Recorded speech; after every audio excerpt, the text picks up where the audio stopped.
So I'm not going to call you Wesley this time. I Yeah, guess I just did. the Wesleys. I just did, didn't I? But if I said I didn't, I didn't. Because an old timer one time told me it's not a lie if I met it when I said Yeah, that's right. it. How you doing, brother? You I'm good? doing great. I gotta Uh, tell you, yesterday we were talking about rack and stacks. I love three rack and yes. stacks is about perfect. So Yeah. we're on number 2 of 3 for the day, and Yes, sir. I'm looking forward to it and our third. But we It's get to have somebody that is another newbie another to the show. another newbie from the industry, but has ties to the show because we'll talk about it in a while. But ties to the show because his brother's been on in the past. So I mean, Yeah, we yeah. got all So, kinds of stuff going on here. yeah, we've got generational guests, which is awesome. We do, and it's a good Yeah. thing that his older brother Eric didn't screw it up so bad that we didn't invite Alan. Yeah, no, that I'm with you. So, well, I'll tell you what, as opposed to you and I, John, let's get Alan on. Oh, I could draw a day, but let's go get Alan. And we have. And we will again. And we'll again. All right, let's go do it. All right, brother.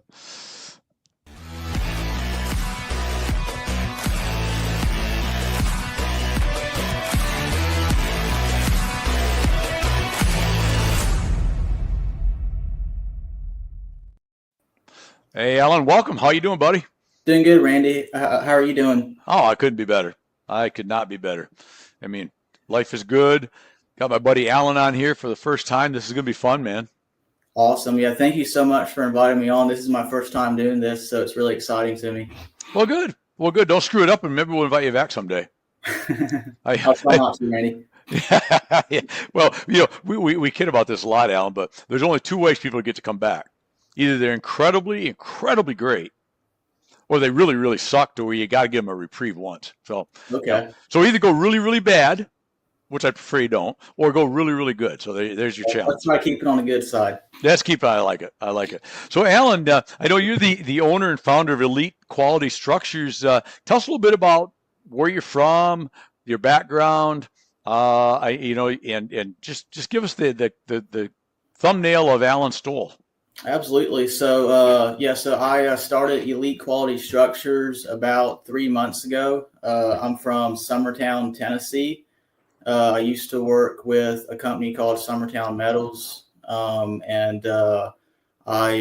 in Georgia. I live in Eatonton, Georgia, and so we do post frame buildings, barn dominiums, mainly focused on post frame buildings. That's my specialty. That's what I like doing. So you grew up in you grew up in Summertown. Yeah. So when I was 3, my family moved to Summertown. Okay. So that's where I spent most of my life, in Summertown. I worked with the family business for a very, very long time. So. And now you moved on doing your own gig. That's got to be kind of exciting. A little scary at the same time, but probably exciting. Yeah, it's very, very exciting. It's definitely something new, but there's a lot of excitement in the newness of it, just because I'm getting to be able to kind of craft it my own way and, act on the vision that I have, for my business. So that's exciting just to have the opportunity to do that. Sure. Oh, exactly. So, and I love the statement you just said, the word vision. So what is the vision? Because everybody's got to have a culture of vision when you start out with something. You got to have a direction you're taking, right? Where do you see elite quality structures going? I mean, what's the vision? What's the guiding factor behind what you do? Yeah. So great question. So Elite Quality Structures, like, we're not necessarily a material supply company. We're essentially just like a sales and marketing company. So my goal with Elite Quality Structures is, we want to be the number one choice of structures in the Southeast. So with that being said, I just want to create an environment on my team where everyone feels excited and motivated to work and to actually make that dream a reality for the team, and also, for our customers, giving them the best experience possible. That's awesome. So I know you do a lot of open side structures. We've seen a couple scrolling on the screen. You do some shops, I assume, but barn dominium is a big part of what you do, right? Well, we do some barn dominiums. We are actually going to be changing our website up to focus mainly on post frame, egg and residential garages. Okay. That's what I'm used to mainly doing is just the post frame buildings. I've done barn dominiums in the past, but post frames are specialty. So my vision with Elite is, we want to offer a few, barn dominiums on the website, but mainly focus on egg and residential. And then slowly as we grow, offer more, barn dominiums on the website and kind of grow that. But I personally like doing, egg and residential garages a lot better than barn does. Gotcha. So working at a more, like you said, a sales and marketing arm, really. So you're handling the sales, the planning, the design work, and then do you have a set of contractors you work with, or do you help or your customer get a contractor, or how do you work that? How does that process So work? how that process works is I have independent contractors that work with Elite. So basically, what I do is we have basically their labor that's agreed on. So, like in selling a garage or an egg building, you have all the add-on stuff you get to add on. So I have a labor chart of their labor they agree on. So I'll sell the whole project with that agreed on labor and just sub it out to them, and I'll do all the coordination in-house. So basically, I just feed them work, and they show up on job sites. I do all the communication with the customer, Okay. but that's been working really good so far. That seems like a good model because, as I think about it, it's great for the contractor because a lot of contractors are good at everything, including, planning and or material procurement and sales and all that, marketing, all the things it takes. And some are really good at building, but not necessarily are those items their strong suit, right? So Absolutely. this will allow them to have a ready supply of work and do what they're really good at and what they probably prefer to do. And you can stay with what you do well. It's almost like it's really the atypical win-win, isn't it? Yeah, absolutely. It's all about, giving the customer a good experience, and also too making the process streamlined for the builder. If they're doing a lot of the communication, it's going to be hard for them to actually focus on what they need to do right is, doing a good job for the customer. So we try to streamline that process to make it very efficient. I like that. So and so what's your geographically? How far out do you get? What's your marketing area? So far, which we started 3 months ago, we have like 4 or 5 projects that are sold in South Carolina. We got 3 projects in North Carolina, 1 in Tennessee, and then about 8 or so in Georgia. So we can service about 5 states from where we're at. Okay. So, ideally, like we're focusing on Central Georgia. But occasionally, I'll have people reach out to me from different areas, and I hate to turn them down, if I have a crew that will travel over there to do the work. So, sure. Well, that's naming off those numbers. That's some pretty good numbers of projects in just 3 months. I mean, you're getting on it, buddy. yeah, we're still working on getting our systems and stuff set up. Like I'm working on getting Smart Build set up. That's going to help streamline the quoting process quite a bit. But yeah, I feel like it's working out pretty well, and we're still getting used to a lot of things. So, it's going to take some time to fine tune the process. Yeah, Smart Build's a great program. I know. I don't know if you dealt with Keith Dyson there or some of his other guys, but No, so I actually got Smart Build from Keith. So, did you? Okay. Yeah, I know yeah. Keith well. He's been on the program. He's a good has guy. he? Yeah, he's a good guy. Yeah. Yeah, I'm still working on getting it set up though. So we'll see where that goes. There's a lot that goes into getting it set up. So. Oh yeah, you'll be happy with it. Everybody I know has been very, very happy with what they do. So that's awesome. It says time saver too, man.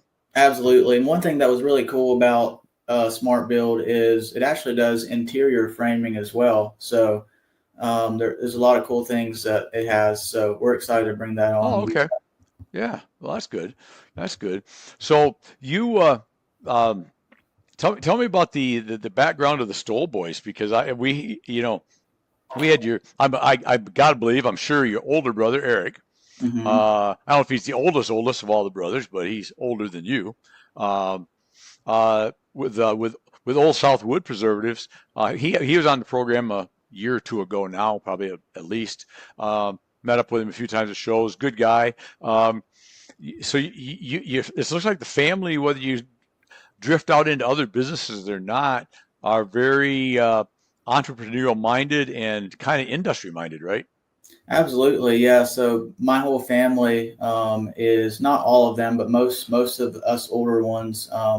We have our own things going. Like my brother Matt and Derek, they own Summertown Metals. Mm-hmm. Eric owns Old Southwood. I own Elite. So we're all working with building material. Most of us are. So, and then I have my younger siblings that are just fixing to graduate college, not college, but high school. So hopefully they can come on and work with us. That'd be super exciting. Oh, cool. So you might have a spot for them at Elite, one of them maybe, huh? Absolutely. I got a brother named Jeff that I'm trying to get him to come on. So we'll see what happens. Well, the key is get the really smart one before Eric or Derek or Matt go. There's only two, so I don't have a lot of options. So Yeah, well, take them both. Just get them. It's all about beating your brothers. Let's go. Get ahead. that's exactly right. That's exactly right. That's awesome. That's awesome. So, tell me, uh, because I know you love post frame. I love post frame. Been in the industry forever. What is it about the post frame industry that's such a draw to you that you want to be at a relatively young age? I don't know how old you are. It doesn't matter. But I know you're not like old. Um, what drew you to this industry outside of growing up in it? So you grew up in it, so you kind of knew it working at Summertown as a kid, right? But still, you could have went and done something else. You could have Absolutely. wandered into anything, right? Yeah. Why do you love this industry? So when I was like 18 or 19 years old, I always had a goal to get in sales. Like everyone's getting in sales, and it seemed like a really cool thing to do. So I wanted to get into sales. So with that being said, I worked toward that. I went out into the field and I trained in the field, like building barns and stuff like that. And I learned how stuff goes together.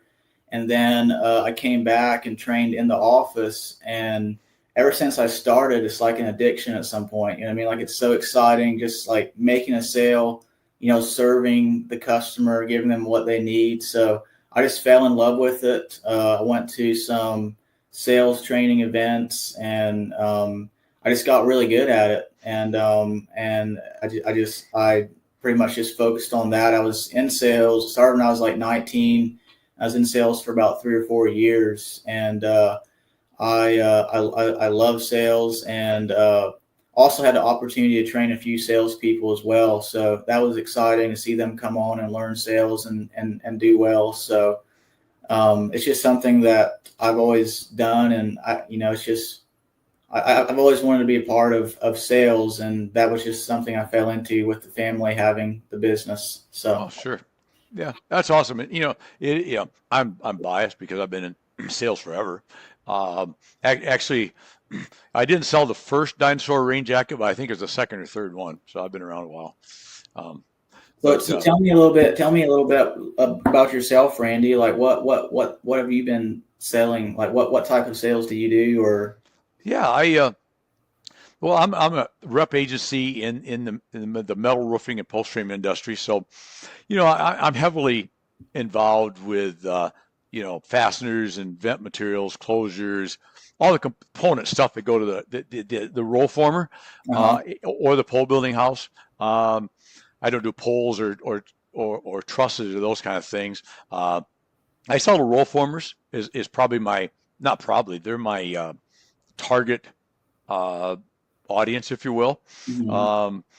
All the accessorized barn door track and all those things. I cover some stuff in Florida, but my real emphasis is the Great Lakes states and up into the Northeast, including New York State and the Northeast. And like I said, I've been doing that forever. And I call, like I said, a lot of roll formers, sell some coil. Mhm. And it's just been a great gig. And like you, I started out with my dad's business when I was young, Mhm. chasing around, picking up nails, hauling 2x4s to guys on pole barns, building grain bins. Mhm. And then I started selling those things for my dad, and I really loved the whole sales concept. Spent a few years in the buying office at a lumber chain in the same industry, but just didn't like the whole buying thing. It gave Mm-hmm. me a great understanding of the other side of the desk, Mm-hmm.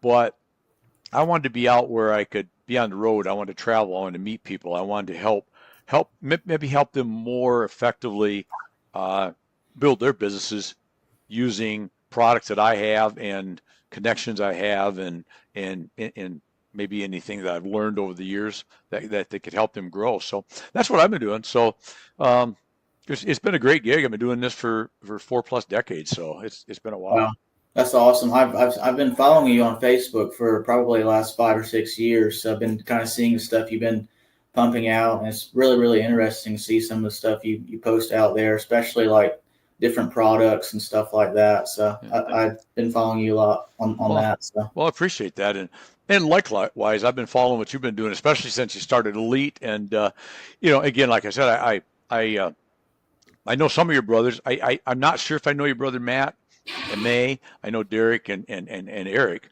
um, Eric quite well, but it's the presence and what you're doing to social media is good too, and that's always the subject I wander into with anybody that wants to talk about it. But it's it really is a difference maker, right? To be able to absolutely. let people know what you're doing because you've already, and I think this is a great example, and it's a great example for anybody that catches this that maybe been doing it for a long time and think, well, my length or my tenure, if you will, in the industry is enough. Mm-hmm. I'm here and people buy from me because I've been building barns for 20 years. But the advent of social media has, and YouTube, YouTube's a funny one. I classify that, see, that's more of a search engine to me in my mind, really, than it is a true social platform. But Mm-hmm. be that as it may, in the broad spectrum of social media, uh, it's really shrunk the pain point of entry into Mm-hmm. the industry because uh, look at the work you do, and you can force multiply that by letting people see what you're doing, letting people know what you're doing. I see posts every single day of a new job that went out. Um, Mm-hmm. those things, uh, 20 years ago, 15 years ago, that message is hard to get out to hundreds, if not thousands, if not tens of thousands of potential people in your market area. Now you do it with a click of a picture or two and a quick 10-second typing up a post, right? It's it's a huge force multiplier to people getting into it, and I think like I said, it evens the playing field because 20-year experience versus 2 years of experience is kind of a big deal. It's important. Never going to knock Absolutely. the importance of that, but uh, I still am a believer that um, the person that's doing quality work and doing it right, doing it fair, uh, and can multiply that perception out there by use of social and things are going to be able to even that playing field with the old timer I'll use because I'm one, so I can say the word that's been doing it for a long, long time. Not saying the experience level never counts because it does. It counts a Mm-hmm. lot, but it used to be like miles apart. You could shorten that up because you're letting people see what you do. People know what you do. People learn to trust you, and I Mm-hmm. and I think you're doing a really good job of that. Was my long way of saying that. I Thank you could have very just said that. I just could have said that, but Yeah, I appreciate that. I try to put a lot of time in, sharing what I do. And I got a few Facebook groups. I think you're on some of mm-hmm. them. But I think it's important for people to see, what I do. And, when I left Summertown Metals a few months ago to go open my own company, some people reached out to me that have been following me for, 3 or 4 years, just people like in the industry that sell material that do stuff similar to like what I'm doing. And, like some of those people, there's value that we can exchange. So I think it's extremely important to share what we do consistently because at some point, I'm sure it will help us down the road. Yeah. So, Well, and I think it's good too. And that's one of the things that I'm a big fan of networking. I'm a big believer in networking, and a big believer in involving yourself within the industry that you work and live, right? And that's one of the beautiful things with shows and trade associations like the NFBA and the different local chapters is the more involvement you have with people in the industry, even competitors. You want to watch that a little bit, I suppose, sometimes, but everybody's in everybody's in the same game here. Nobody can handle all the business. Absolutely. And I think it's important. I look at any of my products, and I would dare say that I'm going to guess that you'd feel the same way. That none of us can stand or tolerate or it's bad for the industry to have a bad post frame building go up and a customer has a bad experience, even if it's not yours, right? Mm-hmm. If they decide to buy from somebody else, and I'm sure you agree, but don't, please feel free, but you need that customer to have a good experience. Absolutely. Right. I believe that customers are probably one of the best ways of advertising, because once you get a few up, they're like, hey, my neighbor wants a building. If you did them good, then they're going to talk you up to their neighbors. So a few of my customers I have so far, are referring me to their neighbors, and that helps with business. So I think marketing is really, really important, but I also believe that giving the customer a good experience is going to help sales dramatically. And so that's the second time I think you said it, so it makes me think about asking a little more. Would you say give them a good experience? What's that mean to Alan? So giving them a good experience. So all my customers now, I know at some point that I'm going to have to grow out of this, but all my customers have my personal cell phone number. They can text me or call me anytime. Now, ideally, Sunday, I prefer not to take any calls or texts, but I get them. So just being available. So like I generally try to respond back. Like if I'm on the phone talking and someone shoots me a message, I'll generally try to respond back, while I'm talking to that person. I try not to do that, but like if it's urgent, like customers like urgency. So just urgency to solve their problems. Because after a sale, you're working with vendors, shipping material out, you're working with contractors, like the job's not done. So it says a lot about the company. I feel like, how they solve problems that come up throughout the construction. So I just try to be really, really fast, really urgent, and do what I say I'm going to do. Yeah, that's, it's funny because that's a great response, and it's a response that gets talked about a lot and probably gets lost more than you'd hope in any industry, right? People talk that game, but I think that's one of the things that gets missed sometimes as companies grow is they start losing sight with that urgency, that customer experience, because we was talking to another guest earlier today, and we talked about this subject a little bit. That you can buy almost anything any of us do from a number of places, right? I mean, it's made up of a bunch of widgets that you put together into a building, and like one of the products that great product for me is fasteners, for example. Sure. I can tell you all day all the dog and pony reasons it's best, and I believe a lot of it's true. I mean, anything I say, I believe. But I'm saying is that, but at the end of the day, everybody screw holds the roof on. So you have to have something to sell more than just that widget, right? And it's the same way in the post frame world, for example. At the end of the day, it's poles, laminated columns, whatever you're using, and some skirt board and some steel and some screws and some closure and some barn door track, whatever it is. Sure. And it's probably all good stuff, but it may even be put up properly and right. Hopefully it is, but what's the differentiating factor? And that's you in this case, right? And that's the only thing that could be at times the real differentiator. Now, you may have a better this or better that widget than the competitor's using, but that's still to some degree comes back to stuff. The difference really, I think, is like you just hit on. I love to hear that you think that way. Is the difference is the Allen experience, right? Because they're buying the checks probably wrote out, I'm assuming, to Elite Quality Structures, but they're really buying Allen. Absolutely. And also too, with me and my company, as I build my sales team, I want to make sure that, like it's easy when a customer calls in and says, hey, I want to buy a garage. A lot of times they don't know about a few things they can do to, increase the quality of their build and, make it better for them long term, like insulation types or overhangs and soffits or upgrading post size. There's a lot of added features. And I just want to make sure that, I give them all the information they need, and we help make the best decision for them and not just sell them and get their money and go to the next one.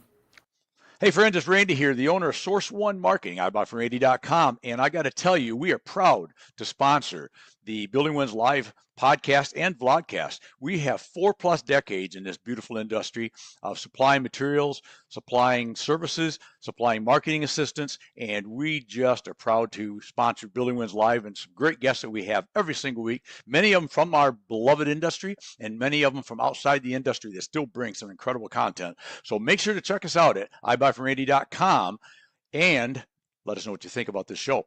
For now, thanks for checking this out. Let's get back to the show. So, and I think, and you know what, I love that point too, Alan, because I think some guys in sales, they, there's two sides there that I see a lot. I think there's I'm going to just keep nailing them for everything, even if they don't need it, because I want to make more commission. mm-hmm. Or they're afraid of price, and they're afraid of price to the point that they want offer, as I think you just alluded to, some real true benefits to the customer that the customer probably ought to have. Or at least you should explain to them why it's important, what the pain point they're going to see, maybe if they don't spend that extra $500 or $1,500 or whatever the number is. I think you're doing a disservice as a sales pro if you don't explain that to them and not be afraid that, oh, that's going to make my price higher than the competitor, and I'm not going to do this. I'll just take the order as it is and get out the door, right? That's not giving them good service, is it? I agree with you on that, and I think it can be done just like this, where you can give them a base starting out price, but line item out, hey, adding a wainscoting is X amount, adding an overhang and soffit is X amount. So you can give them the bare bone price, but you can lay out what all these add-ons cost. That way they understand. I think where a lot of sales guys go wrong is, they ask customers questions like, hey, do you want this? Do you want overhang and soffit? Do you want upgraded windows? Do you want upgraded doors? And the customer says yes, but they're not aware of the price. They're not aware of the benefits. So I think there's got to be some work that leads up to that before a sales guy just throws that on the customer. And that's probably why a lot of times they're afraid that customers are not going to buy. It's just, in my opinion, just because they're not aware of, the benefits and why it's important and all that. So. Well, exactly. And I think the important factor right there that to me, or one of the important factors is knowing your product, knowing the value of it, knowing what it does, not being afraid of or scared of or ashamed of the price for that. Because if you believe that it's worth that and you explain that to the customer, you got to do it unabashedly, right? Like I see a lot of guys go, well, I don't know if you really want to do that because that's going to cost a lot of money, but here's the price. Well, then they're automatically probably shying away from that, right?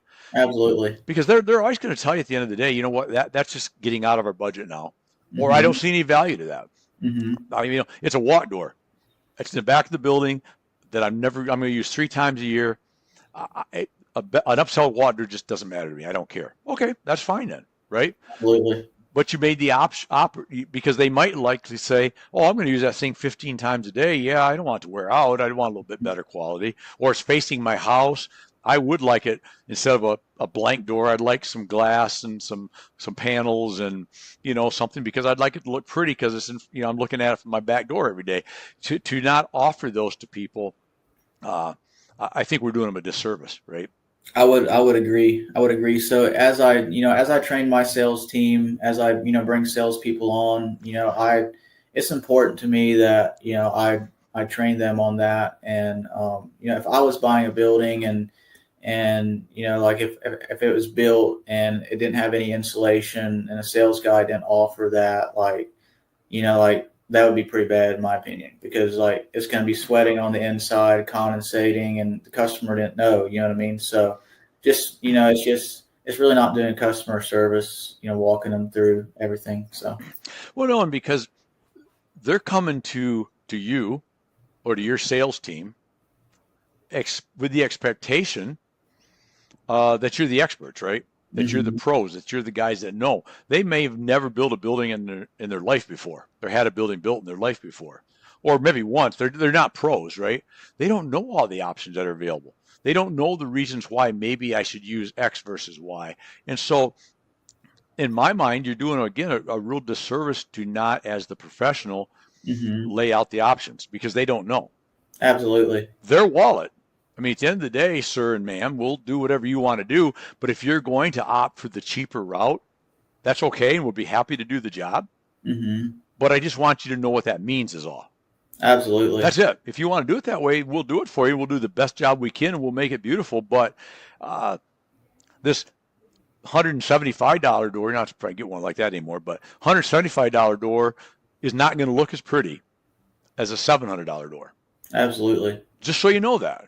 And I think you save yourself, at least if nothing else, when you get down the road and they don't like the looks of the door after you got it built, at least you feel comfortable with being, and I'm not, you'd have to deliver the message the right way, but, well, remember we kind of decided you didn't want to spend the $700. Now, if you want it changed, it's going to cost more because there's extra involved now to do. But I think it takes you out of it's managing customer expectations is what it is. Yeah, and also as well, Randy, one thing I've experienced as well is most customers don't think about stuff like that, like the window color, window size, door sizes, door colors, whatever that is, until the builder gets on site. So let's just say the builder gets on site.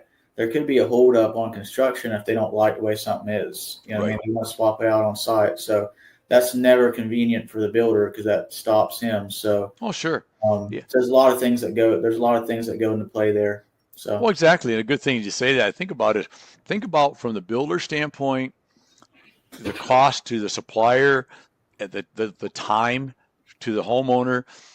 Is if people didn't discuss what are you going to do with this building? Well, I'm going to put my camper in there. Well, how tall is your camper? Let's go measure it and see. Because if you don't do all that stuff and you allow them to put a 16x7 overhead door in, then they get it framed up and they go, I can't get my camper in this. That's a problem. That's a problem because it's a problem with the contractor because I don't know where overhead doors are now because I don't do them, but they're probably weeks, if not months out sometimes, right? Yeah, they're about 6 weeks out right now, 4 to 6 weeks. So 6 weeks, the contractor now has to leave the job, all the cost of picking up, cleaning up, leaving the job, come back to the job and restart. You don't get paid because the job's not done. The homeowner doesn't have their building complete, put their camper in that they wanted. And it all stemmed from they didn't ask the question. What are you going to do? What are you going to use the building for? Yeah, communication is key for sure. It is. So, absolutely. And I think a lot of guys, you can manage a whole lot of those issues up front by just asking the questions. Because certain things, even if they're not going to like the answer, the better time to get that out of the way is now rather than after it's under contract and the contractor's on site, right? That's probably a really bad time to get into an issue of misunderstanding or dislike. If we're gonna have a dislike about something, let's get it out of the way up front. Right? Absolutely. My goal is whenever I have the material drop and the contractor's there, I want everything to flow smoothly. I don't want any changes on site. I mean, if there are minor changes like adding a window or a door, and it's something that can be field adjusted or field done, not a big deal if it's not delaying the homeowner. But if it's delaying the contractor, then it's going to be a pretty steep cost just to make those changes. So I try to get everything right on the front end. Yep, so that's awesome. Good stuff, man. So you're going to have a big, promising career, and you love it, and you're doing what you love and loving what you do, which Wes and I talk about often, and that's really a great place to be, man. Thank you, Randy. It's exciting, and I appreciate you letting me on. I really do. Of course. So as we wind down, because you've been very kind with your time, and I appreciate it, Alan, and tell your brothers I said hi, but also should ask questions. Wes and I love should ask questions. And what is there? Is there something that we've missed today that you're kind of sitting there going, "Is Randy ever going to ask me this?" Or is there something that just in your life in this business that you've been in for a while and now with your own business that people you just wish people would ask you, whether it's in the buying process, you wish customers would ask you and never do, or Mm-hmm. people that wonder what Alan does and why you do it. What's a good should ask question to somebody that sees you next week on the street ought to ask Alan? Well, that's a great question. I should ask question. Um, I think a lot of times people don't really ask the process of like, from start to finish of like how the builds go from start to finish. They order buildings and stuff like that, but they don't fully know. Like I give my customers a rundown of the process before the sale, but a lot of times people don't fully understand like our process of how we operating, from start to finish from with the sale. So I think that right there would help if they understood, more about our process. I know everyone does things differently, but like learning more about it. Mm-hmm. So, Yeah, that makes sense because it is a building process, right? It's for not sure. just dropping off a new freezer to put in the garage, right? I mean, Absolutely. there's a lot of things go into play.